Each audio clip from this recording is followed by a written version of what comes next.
Balik lagi teman-teman di channel Kajian Online. Cukup banyak memang orang-orang yang ingin menjatuhkan wakil presiden kita, Mas Gibran Rakareka, sudah gagal untuk mengorek-ngorek soal ijazah Pak Jokowi. Sekarang malah berganti ke ijazahnya Mas Gibran Rakareka. Dan alhamdulillah dengan sangat mudah Mas Gibran diketahui berhasil memenangkan sidang gugatan yang kemarin berjalan di pengadilan. Sidang gugatan ini diajukan oleh sosok yang bernama Haji Subhan. Dan alhamdulillah teman-teman, hakim telah memutuskan, bahkan teman-teman memutuskan Subhan ini bersalah karena membuat sebuah laporan palsu, tak mempunyai cukup bukti untuk melanjutkan persidangan. Nah, biar lebih lengkap teman-teman, kita bakal simak dulu bagaimana ini aksi Mas Gibran yang sebetulnya ini Mas Gibran itu sangat cukup kalem. Mas Gibran ini cukup kalem, tapi sewaktu-waktu ya bisa barbar juga. Mas Gibran bisa agresif juga untuk melakukan counter attack atau serangan-serangan balik. Nah, kita bakal lihat reaksi Subhan ketika dirinya lah yang malah kalah dan juga ditetapkan sebagai tersangka atas dugaan pencemaran nama baik. Kita simak teman-teman video selengkapnya. Nah, Pak Subhan, nah, kira-kira Anda yakin nggak bahwa ini akan menang gugatan Anda? Begini, saya punya sapasi muda, persentasenya 99% harus menang. Anda mengikuti nilai angka sampai triliunan itu. Nah, itu saya jelaskan supaya tidak lihat. Karena yang rugi itu negara. Maka nanti uang itu kalau dapat, saya minta di-store ke negara, dibagikan kepada seluruh rakyat Indonesia. Kalau dihitung dari uang menang, cuma goceng. Ya kan? Dari 280 juta dibagi 125 triliun. Berapa dapatnya? 5.000. Jadi jangan dilihatnya itu relasinya begitu, karena yang dirugikan ini negara. Orang nomor 2 loh, jadi dengan berdua. Apa bukti yang dipunya oleh Pak Subhan, coba dokumennya? Gini, saya bacakan Mas David ya.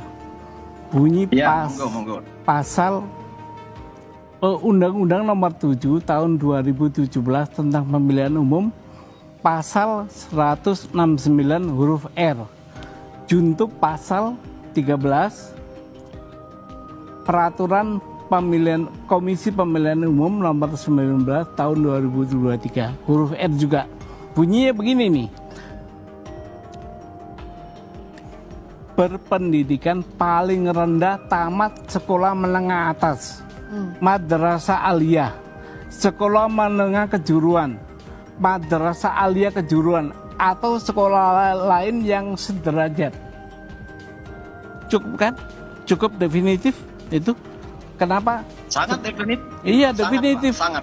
Nah, si wakil presiden ini gak punya salah satu dari yang disebut ini. Sekolah lain yang sederajat, Bapak mau memahami makna sekolah lain yang sederajat itu gimana? Silakan jawab. Makna lain yang sederajat itu adalah sederajat yang diselenggarakan berdasarkan hukum Indonesia. Oh, enggak bunyi begitu, Pak. Coba jangan menerjemahkan sendiri. Bukan, ini bukan menerjemahkan. Jangan mencoba membangun interpretasi. Bapak juga jangan menafsirkan lain. Ini tafsir gramatikalnya begitu. Loh, KPU sebagai lembaga pelaksana pemilihan umum ya, baik di daerah KPUD dan di pusat itu KPU, itu sudah menginterpretasi itu berdasarkan kewenangan diskresi yang ada pada mereka, Pak. Dan itu kita yakini pasti berkoordinasi dengan lembaga-lembaga tinggi pendidikan yang formal di Indonesia.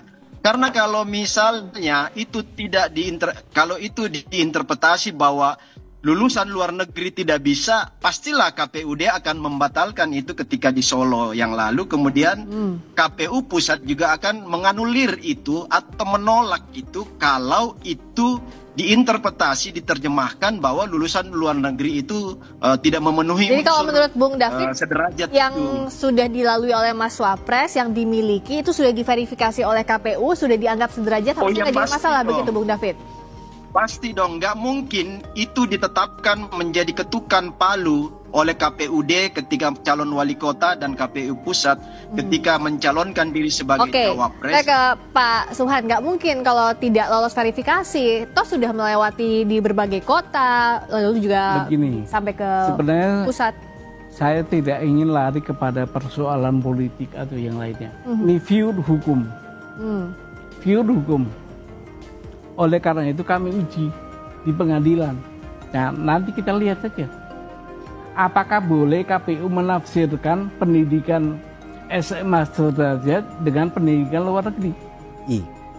Yang menarik di sini adalah dari dalil-dalil yang mereka sampaikan, mereka menyebutkan ada keputusan Mahkamah Konstitusi ya yang dilanggar, khususnya tentang putusan MK nomor 90 tahun 2023. Nah, sebelum saya berbicara lebih lanjut tentang niat dari kawan-kawan ini yang memang itu sepertinya memang keinginan ya, keinginan laten dan juga kemungkinan itu adalah keinginan manifest ya, mereka ingin memakzulkan Gibran, dan yang paling berbahaya adalah yang paling naif adalah tentang adili Jokowi. Nah, ini lebih gila lagi nih ya, tentu niat mereka ini ya sudah direncanakan dan rencana-rencana aksinya pun mereka tentu sudah susun. Nah, saya akan berkomentar terlebih dahulu tentang reshuffle kabinet ya yang baru saja dilakukan oleh Presiden Prabowo Subianto. Ada 6 posisi yang diganti, 4 menteri ya dilakukan pergantian, 1 menteri reposisi, dan 1 menteri adalah menteri baru, Kementerian Haji ya. Saya tidak ingin terlalu detail membahas tentang reshuffle kabinet ini, tetapi yang jelas ada semangat yang dilihatkan oleh Presiden Prabowo menyikapi aksi yang terjadi beberapa hari terakhir ini. Kita melihat ada beberapa menteri yang kontroversi memang kemudian diganti oleh Presiden Prabowo, misalnya pergantian Menteri Keuangan Sri Mulyani Indrawati yang sebelumnya dikabarkan mundur, ternyata ini malah diganti oleh Presiden. Tentu banyak sekali alasan ya yang dimiliki oleh Presiden, khususnya kenapa Menteri Sri Mulyani ya diganti. Tentu ini kejutan-kejutan atau respon dari market atau dari pasar yang tentu dikhawatirkan akan ada gejolak. Tapi tentu kita berharap tidak ada gejolak dari market, walaupun indeks harga saham gabungan sempat melihatkan kontraksi atau mengalami penurunan. Nah, kemudian juga ada pergantian Menteri Koperasi, Menteri Budi Aris Setiadi yang sudah lama digadang-gadang atau digosipkan akan diganti karena terkait kasus judul dan seterusnya, akhirnya juga diganti, dan yang menggantikannya juga sudah bisa ditebak ya, di mana Ferry Juliantono, kader Gerindra, masih orang Gerindra, kemudian didapuk menggantikan Budi Aris Setiadi sebagai Menteri Koperasi. Dan juga ada Menteri Abdul Kading yang juga diganti dari Golkar. Dan saya juga nggak ingat ada beberapa nama, tapi poinnya adalah pergantian Menko Polhukam Budi Gunawan. Nah, ini memang kejutan. Apakah Pak Budi Gunawan ya diganti terkait dengan aksi anarkis yang terjadi akhir Agustus kemarin? Seolah-olah Pak Budi selaku koordinator menteri yang terkait politik dan keamanan dinilai Presiden gagal atau tidak bisa mencegah terjadinya anarkisme. Kita belum tahu pasti apa yang menyebabkan ya Pak Budi Gunawan digantikan oleh Syafri Syamsuddin ya, itu pun belum dilantik. Syafri Syamsuddin juga belum dilantik karena belum ada pengganti dari Menteri Pertahanan ya, di mana pos Syafri Syamsuddin saat ini adalah sebagai Menteri Pertahanan. Disinilah teka-teki yang masih berkeliaran di ruang publik. Siapakah Menteri Pertahanan yang baru dan kenapa Menko Polhukam Budi Gunawan kemudian terpaksa diganti oleh Presiden Prabowo Subianto. Nah, kita kembali ke tema awal dari monolog Ruang Konsensus kali ini, di mana saya akan mencoba menjelaskan kekeliruan ya orang-orang yang mengatasnamakan sebagai penegak demokrasi, ya orang-orang yang selalu melabelkan dirinya sebagai pejuang keadilan, ya melihat ada peluang yang sangat jelas untuk memakzulkan Wapres Gibran. Terutama mereka melihat misalnya tentang adanya celah hukum bahwa keputusan MK nomor 90 tahun 2023 itu inkonstitusional. Baik, saya akan coba mengulas tentang peluang yang dimasukkan oleh teman-teman di Forum Purnawiran TNI dan Sekretariat Bersama ya. Jadi sepertinya Sekretariat Bersama yang digadang-gadang oleh Refli Harun dan kawan-kawan itu adalah rumah besar ya, rumah besar para anggaplah mereka yang beroposisi atau berlawanan dengan Pak Jokowi sampai ke Mas Wapres Gibran pun mereka menyatu dalam satu kelompok bernama Sekretariat Bersama. Bisa jadi di sana itu ada Forum Purnawiran TNI, ada TPUA dan sejumlah aktivis yang menamakan diri mereka sebagai pejuang untuk mengadili Pak Jokowi.